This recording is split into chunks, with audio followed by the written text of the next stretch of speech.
Merhaba sevgili izleyiciler, kanalıma hoş geldiniz.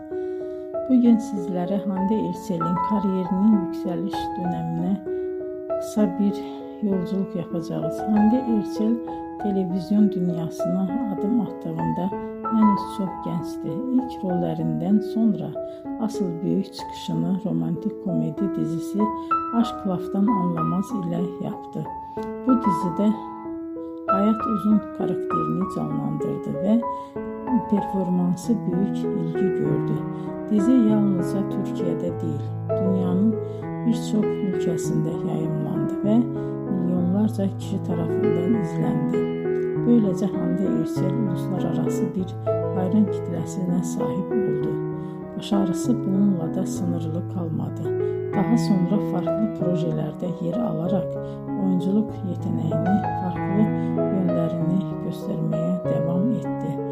Bugün Hande Erçel Türkiye'nin en popüler oyuncularından biri olarak kabul ediliyor. Videoyu izlediğiniz için teşekkür ederim. Bir sonraki hikayede tekrar görüşmek üzere.